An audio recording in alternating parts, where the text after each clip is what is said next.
ইতিহাস সবসময় বইয়ে সীমাবদ্ধ থাকে না। কিছু গল্প পর্দায় এমনভাবে জীবন্ত হয়ে ওঠে যেন সময়কে ছুঁয়ে ফেলা যায়।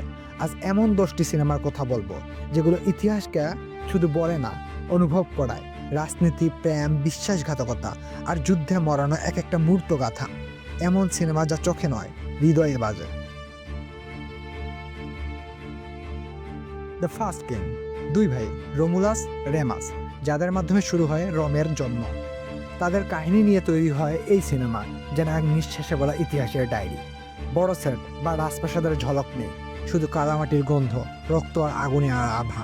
পুরো সিনেমা জুড়ে এক ধরনের দ্বন্দ্বতা, একরাশ বিশুদ্ধতা, হিংস্রতা আর ভালোবাসার মিশেলে গড়ে ওঠে ভাইয়ের সঙ্গে ভাইয়ের সম্পর্ক। ক্যামেরার গতি আর ন্যাচারাল আলোয় সিনেমাটা একেবারে প্রাণ পায়। এই সিনেমা দেখলে বোঝা যায় সভ্যতা আসলে রক্ত দিয়ে রাখা এক যুদ্ধের ফল। দ্য লাস্ট ডুয়েল, এই সিনেমায় এক নারীর সম্মানকে ঘিরে 3টি দৃষ্টিভঙ্গি, 3টি গল্প, অথচ একটাই সত্য।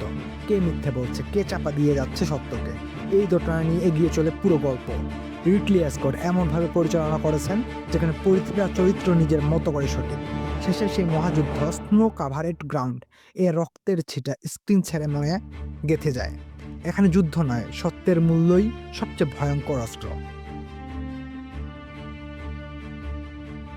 দ্য অ্যাডমিরাল, কোরিয়ার ইতিহাসের অন্যতম শ্রেষ্ঠ যুদ্ধ, ব্যাটল অফ মিয়াংনিয়াং এর উপর ভিত্তি করে নির্মিত এই সিনেমা, যেখানে মাত্র 12টি জাহাজ নিয়ে অ্যাডমিরাল ই সুন সিন প্রতিরোধ করেন বিশাল 330টি জাপানি রণতরীর আক্রমণ। তার ঠান্ডা মাথার কৌশল, শত্রু নড়াচড়া পড়ে ফেলার ক্ষমতা আর আত্মবিশ্বাস সিনেমাটিকে এক ঐতিহাসিক প্রেরণার পরিণত করেছে। জাহাজের মাঝখানে দাঁড়িয়ে থাকা সেই কমান্ডিং লুক দর্শকের শির দ্বারা সোজা করে দেবে। সাহস যে কতটা নিঃশব্দ আর কৌশল যে কতটা প্রাণ রক্ষাকারী হতে পারে, এই সিনেমা তার চূড়ান্ত উদাহরণ। আলেকজান্ডার শুধু যুদ্ধের জন্য নয়, নিজের অস্তিত্ব খোঁজার জন্য বিশ্বজয় করতে চেয়েছিল। সিনেমার এই দিকটা ফুটে উঠেছে দারুণভাবে। বাবার ছায়া, মায়ের প্রভাব, ভালোবাসা, বিশ্বাসঘাতকতা, সবকিছুর মাঝে দাঁড়িয়ে থাকা এক অসীম আকাঙ্ক্ষার চরিত্র। কলিন ফ্যারেল এর ব্যক্তিত্ব, বিশাল ব্যাটেল সিনস আর দর্শনের সংমিশ্রণ সিনেমাটিকে করেছে ভারী, কিন্তু অভিজ্ঞতা অসাধারণ।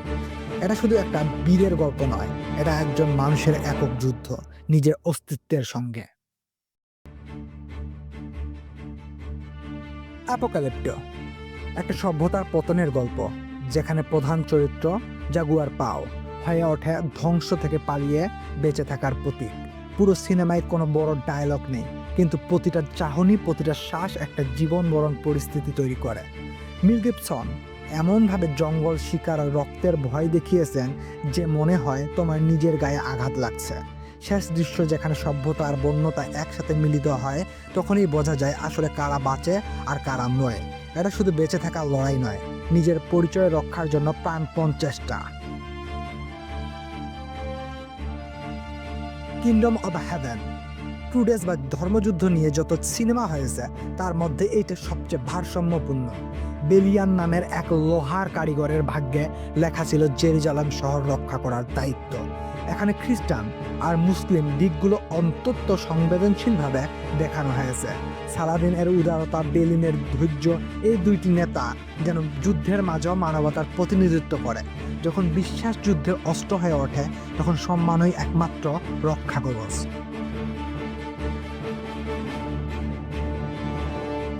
ব্রেভহার্ট, উইলিয়াম ওয়ালেস যখন ফ্রিডম চিৎকার করে, তখন সেটা কেবল স্কটল্যান্ড নয়, আমাদের মনেও আগুন জ্বালায়। প্রেম হারানো, দেশ হারানোর শক্তে যিনি রূপান্তর করেন বিদ্রোহে, সেই চরিত্র ইতিহাসের অংশ হয়ে গেছে। মেল গিবসনের চেহারায় যেন সত্যি এক স্বাধীনতাকামী যুদ্ধবাজ মানুষের অবয়ব ফুটে ওঠে। শোয়ার্ট, মাটি আর পতাকা, এই তিনটি যখন এক হয়ে যায়, তখন যুদ্ধ হয়ে যায় পবিত্র। একটা ভালোবাসা থেকে জন্ম নেয় একটা বিদ্রোহ। এই সিনেমা তার প্রমাণ। 300 রাইজ অফ অ্যান এম্পিয়ার, এই সিনেমায় লিওনিডাস এর মৃত্যুর পর গ্রিকদের সংগঠিত করার লড়াই দেখানো হয়েছে। থেমিস্টোক্লিস নামের এক কমান্ডারের নেতৃত্বে গ্রিকরা সমুদ্রপথে প্রতিশোধে নামে। এখানে আর্টেমিসিয়া চরিত্রে ইভা গ্রিন অসাধারণ রাগ, প্রতিশোধ আর রহস্যময় শক্তি এক নতুন মাত্রা এনেছে। যুদ্ধ এখানে শুধু রক্ত নয়, একটা অভিমানী লড়াই, যুদ্ধের মাঝে প্রেম আর প্রতিশোধের মাঝে সম্মান। এই সিনেমা সবকিছু একসাথে ছুঁয়ে দেয়।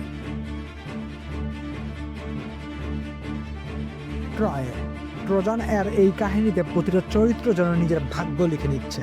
একিলিয়াস, হেক্টর, প্রাইম, পেরিস, সবাই কেউ না কেউ ভুল করছে, আর সেই ভুলে যুদ্ধ ডেকে আনেছে। এলিয়াস আর হেক্টরের যুদ্ধ, প্রাইমের সেই কান্না ভেজা দৃশ্য, অথবা হেলেনের জন্য শুরু হওয়া ভয়ঙ্কর আগুন, সবকিছু সিনেমাটিক, পায়োটিক এবং হৃদয় বিদারক। এই সিনেমা আমাদের শেখায়, যখন হৃদয় কথা বলে তখন যুদ্ধ থামে না। গ্ল্যাডিয়েটর। রাসেল ক্রো অভিনীত ম্যাক্সিমাস চরিত্র যেন ইতিহাসের প্রতিটা যন্ত্রণাকে নিজের শরীরে ধারণ করেছে। তার পরিবারকে হারানোর বেদনা, দাসত্বের যন্ত্রণা আর প্রতিশোধের প্রতিজ্ঞা, এই সব কিছু সিনেমার প্রতিটি মুহূর্তে স্পষ্ট। কোলসিয়ামের প্রতিটি যুদ্ধ, প্রতিটি গর্জন মন কাঁপিয়ে দেয়। সাউন্ডট্র্যাক, সিনেমাটোগ্রাফি আর ডায়ালগ সবকিছু একসাথে এক মহাকাব্যের জন্ম দিয়েছে। এটা শুধু গ্ল্যাডিয়েটরের গল্প নয়, এটা একটা আত্মার মুক্তির যাত্রা। এই সিনেমাগুলো শুধু ইতিহাস নয়, এগুলো মানুষ, বেদনা, বিজয় আর বিশ্বাসের প্রতিচ্ছবি। তোমার চোখের সামনে দিয়ে যেন হাজার বছর পেরিয়ে যায়। তুমি কোন গল্পে সবচেয়ে বেশি ডুবে গেছো কমেন্ট করে জানাও। আর এরকম টাইমলেস সিনেমায় ভুবনে হারিয়ে যেতে চাইলে সাবস্ক্রাইব করতেই হবে।